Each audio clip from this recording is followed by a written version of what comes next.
Business Review, a daily program that delves into the latest and most significant economic stories. From stock markets to currency news, Business Review covers the most up-to-date stories in the global financial world.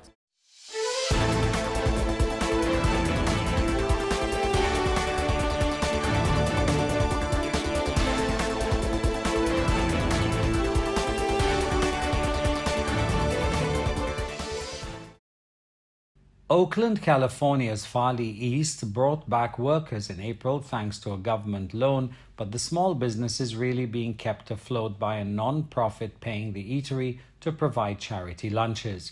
Employees at Farley's East Cafe in Oakland, California are glad to be back at work, but instead of churning out loads of $4.50 lattes and $13 whole earth protein bowls, they're using assembly line-like precision to put together about 200 sandwich lunch plates a day to give out free of charge.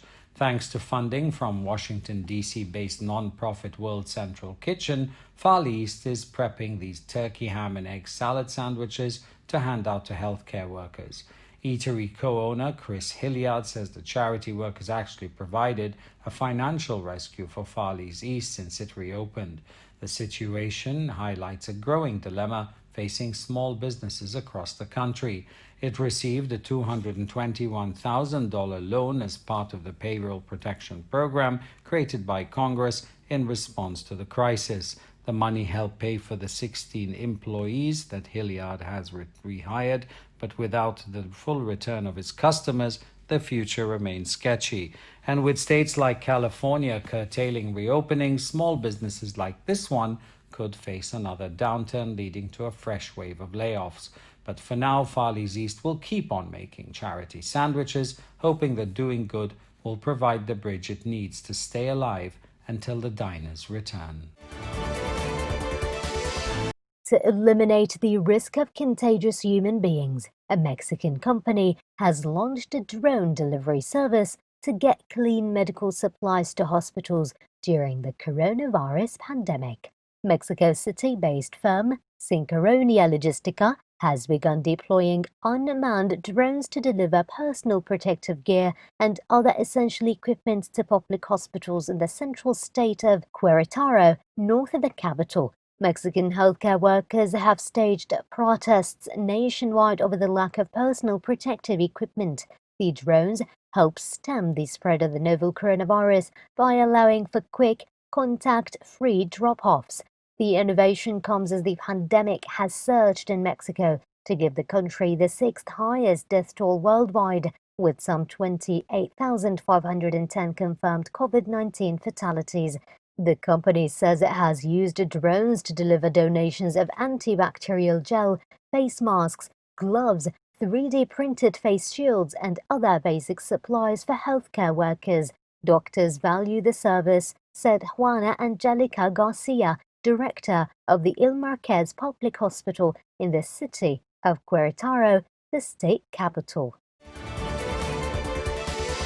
The EU's chief executive said the next 6 months under the German presidency of the European Union will be crucial for the bloc's future, warning that delays on agreeing a recovery fund will cost jobs. As her country took to the helm of the bloc, the German Chancellor Angela Merkel urged European Union leaders to reach an agreement on a multi-billion euro coronavirus recovery fund. With almost 35,000 deaths from COVID-19 recorded in Italy alone, lockdowns across most of the European Union have shuttered businesses. A Commission proposal for a $843.8 billion rescue fund has been largely welcomed by EU leaders, but must still be agreed, and fiscally conservative northern countries led by the Netherlands are loath to see their taxpayers pay for grants to southern European states. Earlier officials said Britain and the EU had failed to make progress in talks in post-Brexit relations this week due to major differences, and had called off a one-on-one meeting between their chief negotiators David Frost and Michel Barnier.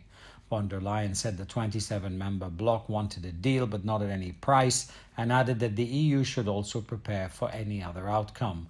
Although the rotating 6-month presidency gives only limited power as Europe's most respected leader, Merkel faces huge expectations that she can negotiate a breakthrough on the recovery fund and a new 2021 to 2027 budget for the bloc.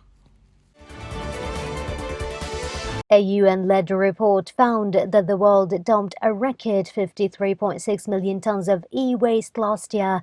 Just 17.4% was recycled. The Global E-Waste Monitor 2020 report found that China, with 10.1 million tons, was the biggest contributor to e-waste, and the United States was second with 6.9 million tons. India, with 3.2 million tons, was third. Together, these three countries accounted for nearly 38% of the world's e-waste last year. Global warming is just one issue cited by the report, as it noted 98 million tons of carbon dioxide equivalent were released into the atmosphere as a result of inadequate recycling of undocumented refrigerators and air conditioners. This year's coronavirus lockdowns have exacerbated the e-waste problem. What is happening in India and China is symptomatic of a wider problem in developing countries, where demand for goods like washing machines, refrigerators, and air conditioners is rising rapidly. Dinesh Raj Bandela, Deputy Program Manager at the Center for Science and Environment, a New Delhi-based research and advocacy body, said India's focus on e-waste had to go beyond collection, and manufacturers should be encouraged to produce consumer goods that last longer and are less toxic. Although India is the only country in South Asia to draft legislation for e-waste, its collection remains rudimentary. Iranians said their foreign exchange market had been hit by the pandemic and US sanctions, added that it was better to invest in domestic products after their currency fell to historic lows. Iran's central bank injected hundreds of millions of dollars to stabilize the currency market after the Iranian rial sunk to its lowest level last week. A foreign exchange market worker said he didn't think that the market would return to normal for the next year. He said one of the reasons for the increase in the exchange rate is the imposing of sanctions. The coronavirus crisis has exacerbated economic problems in Iran that worsened after US President Donald Trump withdrew in 2018 from the Iran nuclear deal. Iran's President Hassan Rouhani has said the country has revenue from other sources, and he's certain the central bank could control any problems with the rial.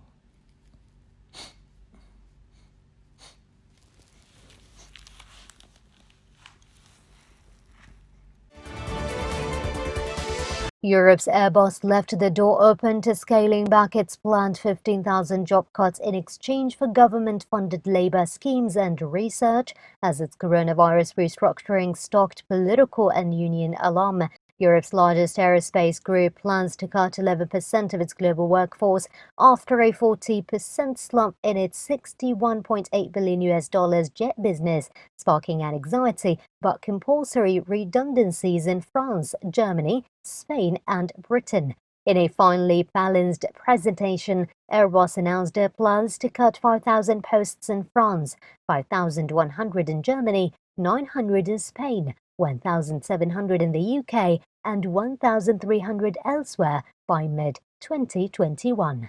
Veteran Human Resources Chief Terry Barrell told reporters that a fifth of the 5,000 job cuts targeted in France could be saved once the French government formalizes a new reduced work scheme, a move expected next week. Another 500 engineering posts could be saved with the help of promised state investment in the next generation green jets. France urged Airbus to make as few forced layoffs as possible, while French and German unions said compulsory cuts at the European plane maker were a red line.